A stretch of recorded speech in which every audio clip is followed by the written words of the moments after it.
Good morning students, आपका बहुत बहुत स्वागत है वापस से इस चैनल में।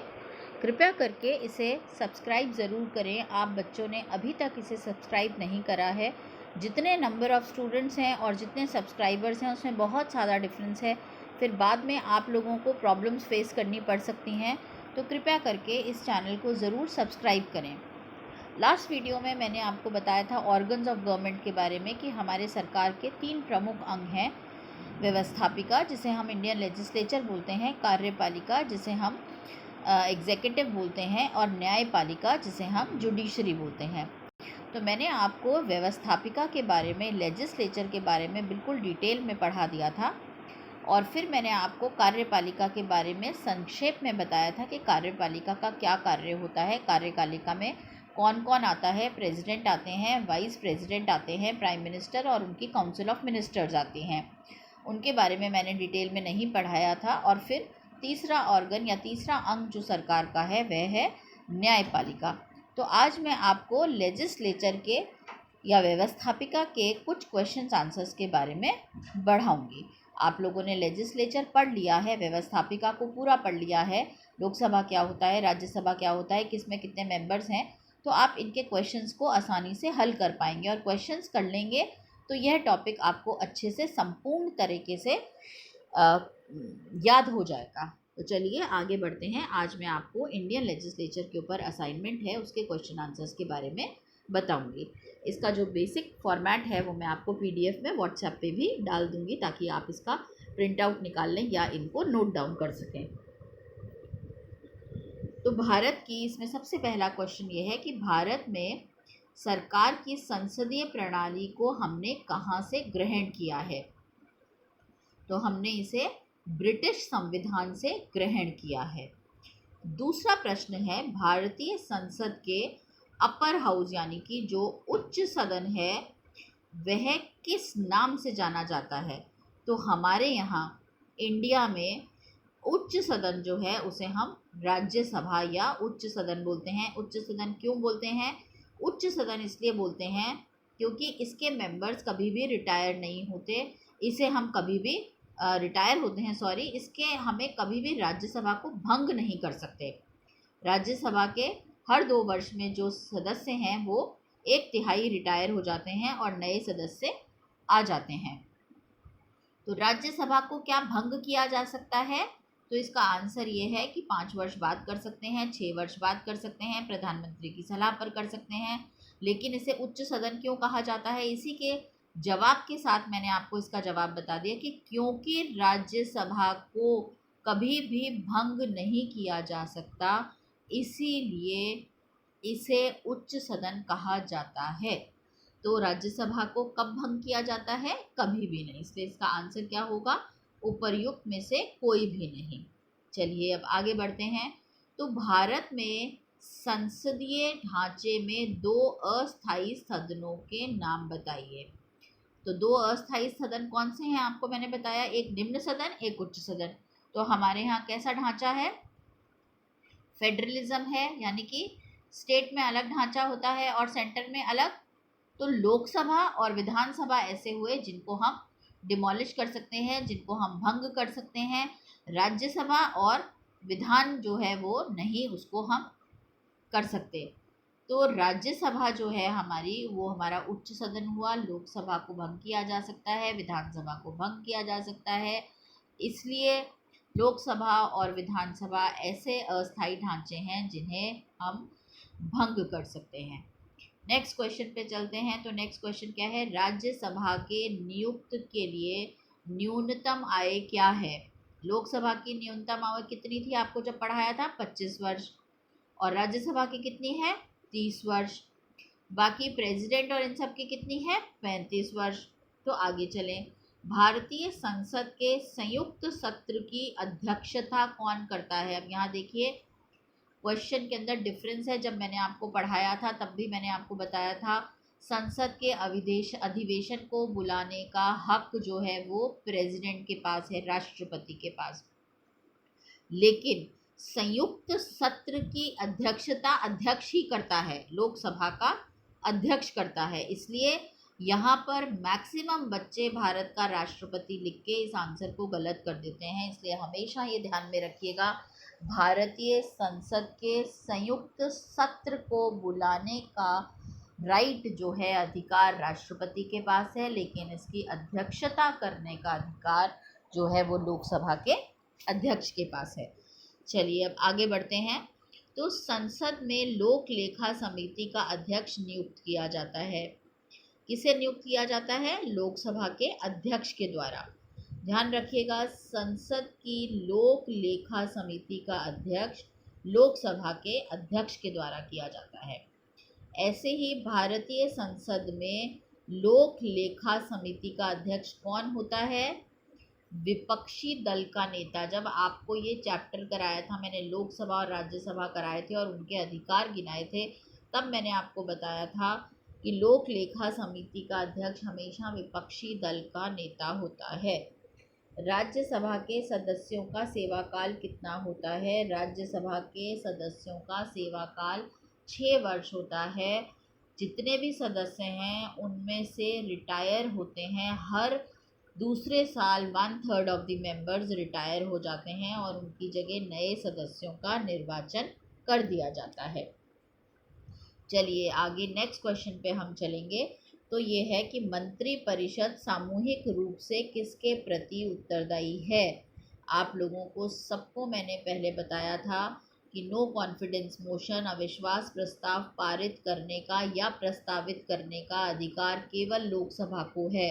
तो मंत्रिमंडल किसकी तरफ उत्तरदायी हुआ? लोकसभा की तरफ। तो मंत्री परिषद सामूहिक रूप से किसके प्रति उत्तरदायी हैं? वे ना राष्ट्रपति के प्रति, ना प्रधानमंत्री के प्रति, ना राज्यसभा के प्रति, बल्कि लोकसभा के प्रति। अब ये कहते हैं संसद में कौन कौन शामिल है। जैसे ही मैंने आपको व्यवस्थापिका कराई थी, संसद कराया था, लेजिस्लेचर कराया था, तो आपको सबसे पहले मैंने आपको बताया था कि कॉन्स्टिट्यूशन में लिखा है parliament consist of president and the 2 houses. तो हम इसका उत्तर क्या लिखेंगे? राष्ट्रपति, लोकसभा और राज्यसभा।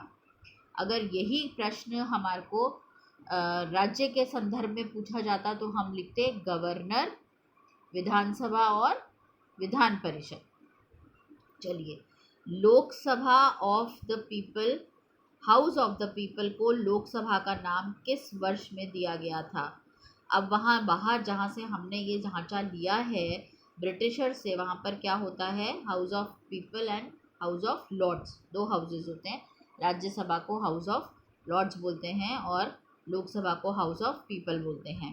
तो हमने वहाँ से हाउस ऑफ पीपल के नाम को बदलकर लोकसभा राज्यसभा 1954 में किया। चलिए आगे बढ़ते हैं अब।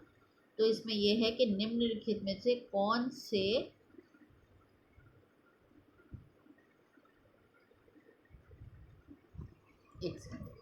निम्नलिखित में से कौन से भारत में इक्विवेलेंट हैं राष्ट्रपति और संसद के दोनों सदन? फिर स्वतंत्र भारत की लोकसभा का पहला अध्यक्ष कौन था? जीवी मावलंकर जी हमारे पहले अध्यक्ष थे लोकसभा के। वे प्रधानमंत्री कौन थे जिन्होंने अपने कार्यकाल के दौरान संसद के अधिवेशन में भाग नहीं लिया? तो चौधरी चरण सिंह जी इस तरह के पहले प्रधानमंत्री हुए जिन्होंने कभी भी अधिवेशन में भाग नहीं ले पाए। भारतीय संविधान के अनुसार संसद के दोनों सदनों का अधिवेशन एक वर्ष में कम से कम कितनी बार? एक वर्ष में कम से कम 2 बार होना जरूरी है। संसद के किसी भी सदन की 2 सत्रों के बीच का अंतराल किससे अधिक नहीं होना चाहिए? तो 6 महीने से अधिक 2 संसद के बीच में अंतराल, उनके अधिवेशन के बीच में नहीं रख सकते हम। यह संविधान में लिखा है। यदि संसद किसी विशिष्ट उद्देश्य के लिए कोई समिति नियुक्त करे तो उसे क्या कहते हैं? अगर कोई भी विशिष्ट उद्देश्य के लिए, जैसे कोरोना के लिए हमने करी, तो उसे एडहॉक कमेटी बोलते हैं, संदर्भ समिति बोलते हैं।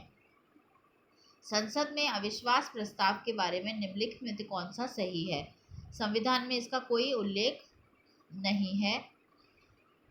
एक अविश्वास प्रस्ताव के बाद दोबारा अविश्वास प्रस्ताव करने के लिए 12 माह की अवधि अवश्य होनी चाहिए।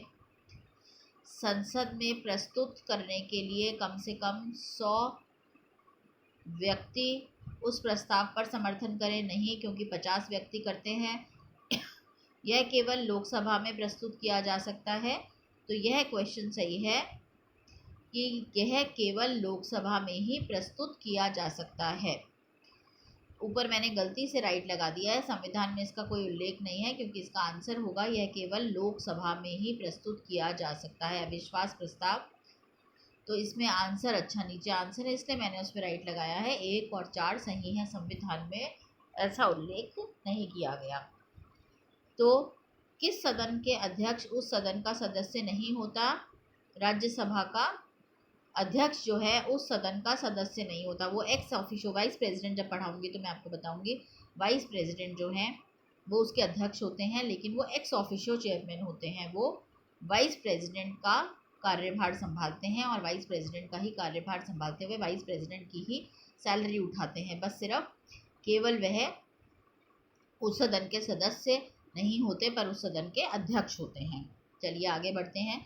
भारतीय संसद की सबसे महत्वपूर्ण विशेषता क्या है? भारतीय संसद की सबसे महत्वपूर्ण विशेषता है कि इसके अंदर राष्ट्रपति शामिल है। बाकी सब जगहों पे राष्ट्रपति को इसमें शामिल नहीं किया गया। राष्ट्रपति द्वारा राज्यसभा के सदस्यों के नामांकन का नियम किस देश के संविधान से लिया गया है? तो ये हमने आयरलैंड से लिया। राष्ट्रपति द्वारा राज्यसभा के सदस्यों का नामांकन का नियम, यानी कि राज्यसभा में वे 12 सदस्यों को नमोनीत करता है और 2 एंग्लो इंडियंस को लोकसभा में, ये हमने आयरलैंड से लिया है। लोकसभा आयोजित करने के लिए अपेक्षित गणपूर्ति क्या है? तो 1/10 लोकसभा के अंदर 1/10 जो है वो गणपूर्ति होनी चाहिए। भारतीय संविधान के अधिकांश उपबंधों का संशोधन किया जा सकता है अकेले संसद के द्वारा। किसके द्वारा? राज्य विधानसभाओं के द्वारा नहीं, संसद और राज्य विधानसभा के नहीं, केवल संसद के द्वारा। तो कौन सा अनुच्छेद संसद के राज्य सूची के विषयों पर कानून बनाने का अधिकार देता है? 249। लेजिस्लेचर से रिलेटेड जितने भी आर्टिकल्स हैं उनकी लिस्ट भी मैंने आपको भेजी है, मैं देख लेती हूँ, और नहीं तो मैं पीडीएफ में भेज देती हूँ, मैंने मेरे ख्याल से भेज दी हुई है। जो भी मैं आपको पढ़ाऊँगी, लेजिस्लेचर, कार्यपालिका, इन सब के मैं साथ साथ आपको आर्टिकल्स भी देती हूँ। कार्यपालिका पढ़ाया तो कार्यपालिका से रिलेटेड जितने भी आर्टिकल संविधान में हैं वो सब दिए हैं, उनको आप पढ़ें। बहुत डिटेल में अभी ना पढ़ें, लेकिन कॉम्पिटिशन्स के हिसाब से यह पढ़ना आपके लिए बहुत ज़रूरी है।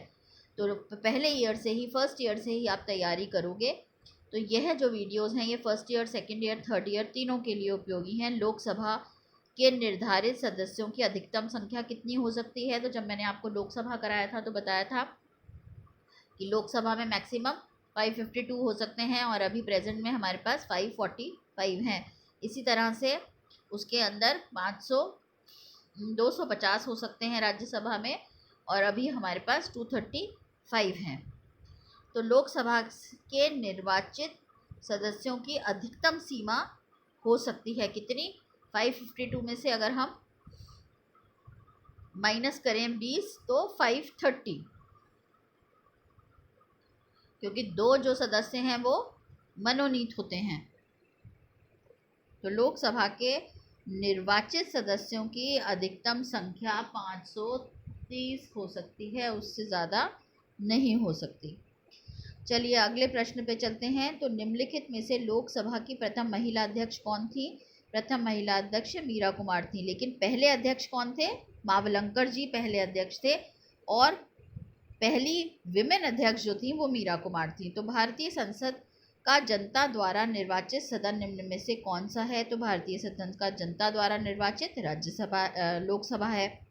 भारतीय संसद के कामकाज में शून्यकाल का अर्थ है, वो कहते हैं शून्यकाल किसको कहते हैं? मैंने आपको बताया था, एक सत्र जो क्वेश्चन वाला होता है वो, और जो एजेंडा के बीच का जो आर होता है उसको 0 आर या शून्यकाल बोलते हैं। तो इन्होंने लिखा है जवाब में, प्रश्नकाल से पहले का समय नहीं, सब सबका पहला घंटा प्रश्नकाल और अपनी कार्यसूची के सत्र का पहला घंटा प्रश्नकाल और अगली कार्यसूची के बीच का समय। जब विशेषाधिकार प्रस्ताव स्वीकार कर लिया जाए तो उपर्युक्त में से कोई भी नहीं। क्यों? क्योंकि सत्र का पहला घंटा नहीं होता, लेकिन सत्र का वह घंटा जो प्रश्नकाल और आगामी कार्यसूची के बीच का समय होता है उसे 0 आवर बोलते हैं। आप लोगों ने इस वीडियो को देखा, क्वेश्चंस एंड आंसर्स को सुना, किसी क्वेश्चन का आंसर नहीं समझ में आया हो, किस तरह से उसका जवाब दिया गया या क्यों है आंसर है उसका, तो आप ज़रूर पूछें। कृपया करके बार बार आप लोगों को बोल रही हूँ, एग्ज़ाम्स देने के टाइम पर आपको कोई भी तकलीफ़ का, किसी भी तरह के प्रॉब्लम का सामना ना करना पड़े। चैनल्स को प्लीज़ प्लीज़ अपने सब्जेक्ट के चैनल्स को सब्सक्राइब करें, लाइक करें और कमेंट करें, ताकि हमें पता चले कि सब बच्चे तत्परता से सीरियसली वीडियोस को वॉच कर रहे हैं, देख रहे हैं, लेक्चर्स को सुन रहे हैं।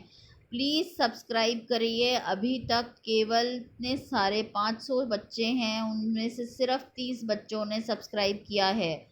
जितने बच्चों ने सब्सक्राइब किया होगा केवल वही एग्ज़ाम दे पाएंगे, एग्ज़ाम देने के हकदार होंगे, उनकी अटेंडेंस काउंट होगी, बाकियों की नहीं हो पाएगी।